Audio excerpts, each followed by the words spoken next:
Hello, welcome to education therapy. दोस्तों, यहाँ पर आज हम उत्तर प्रदेश बोर्ड कक्षा 7 विषय विज्ञान में पाठ 7 के अभ्यास प्रश्न को हल करेंगे। पाठ 7 जिसका नाम है जंतुओं में पोषण। तो चलिए स्टार्ट करते हैं प्रश्नों को हल करना। तो यहाँ पर सबसे पहले विकल्प वाले प्रश्न हैं। पहला प्रश्न क्या कह रहा है, पढ़ते हैं इसको। पहला कह रहा है, मुख गुहा में भोजन के किस अवयव का सरलीकरण होता है। यानी मुंह में जब हम भोजन डालते हैं और खींचते हैं उसे, तो वहाँ पे भोजन के किस अवयव का सरलीकरण होता है।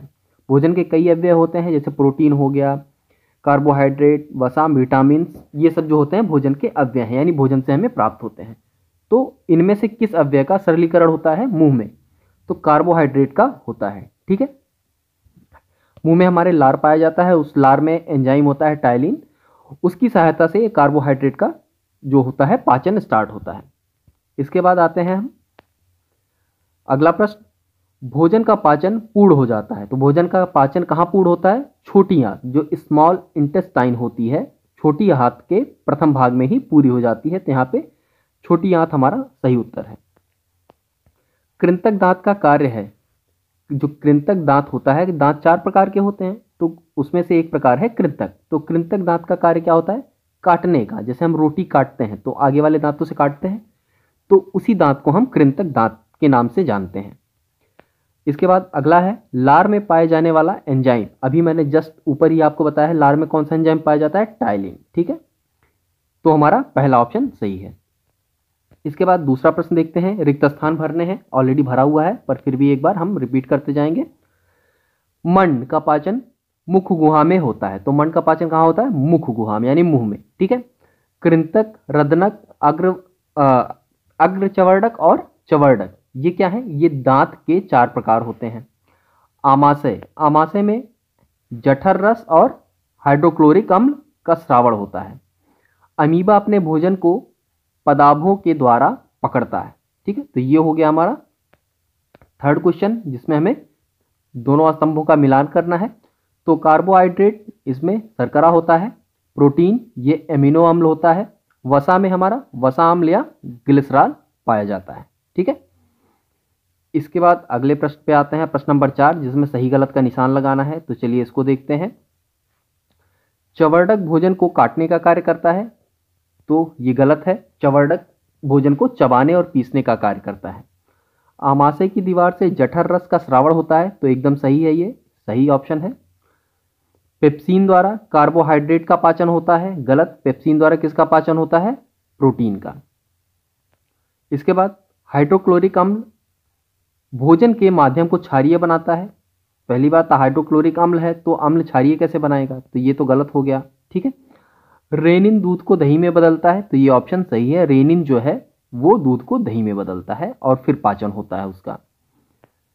पांचवा प्रश्न देखते हैं। पांचवा प्रश्न क्या कह रहा है, निम्नलिखित पाचन अंगों को सही क्रम में व्यवस्थित करिए। तो छोटी आंत, मुख, ग्रास नली, बड़ी आंत, गूदा, मलाशय, मुख गुहा, आमाशय, इसको एक सही क्रम में लिखना है। तो यहाँ पे देखिए, इसको सही क्रम में लिखते हैं।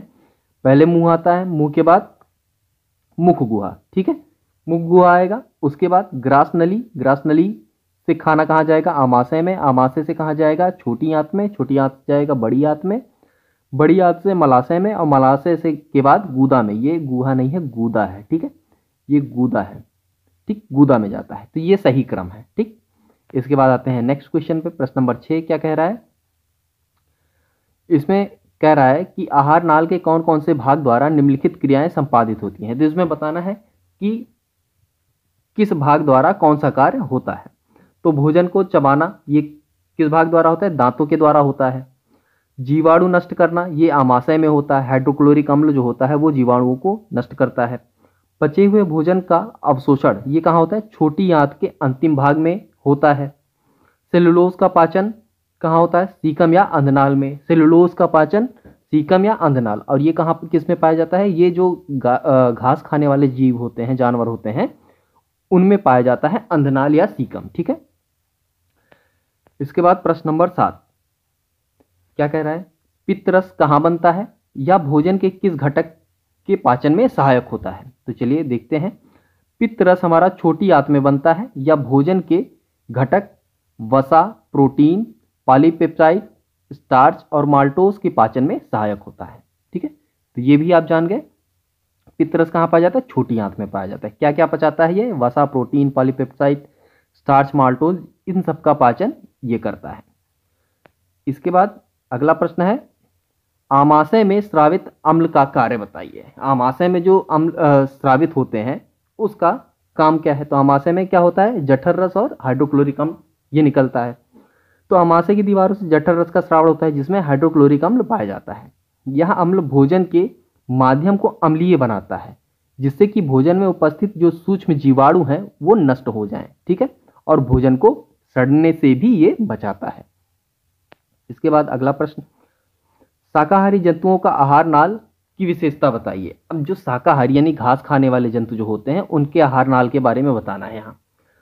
तो जो शाकाहारी जंतु होते हैं वो भोजन को जल्दी जल्दी निगल कर भंडारित कर लेते हैं। ठीक है, अपने पेट में एक जगह होती है वहां पे रूमेन जिसको बोलते हैं, वहां पे भंडारित कर लेते हैं। और भंडारित करने के बाद क्या करते हैं, ये वहां से उन भोजन को एक पिंड के रूप में, गोले के रूप में फिर से बनाने के बाद मुंह में दोबारा ले आते हैं और उसको चबाते रहते हैं, जिसको हम कहते हैं जुगाल करना। ठीक है, जुगाल करते हैं वो। इसके बाद क्या होता है, जुगाल करने के बाद जो घास खाने वाले जंतु होते हैं, घास में सबसे ज्यादा क्या पाया जाता है? सबसे ज्यादा पाया जाता है सेलुलोज। ठीक है, अब सेलुलोज का पाचन आसान नहीं होता, ये थोड़ा कठिन होता है, कठिन प्रक्रिया है।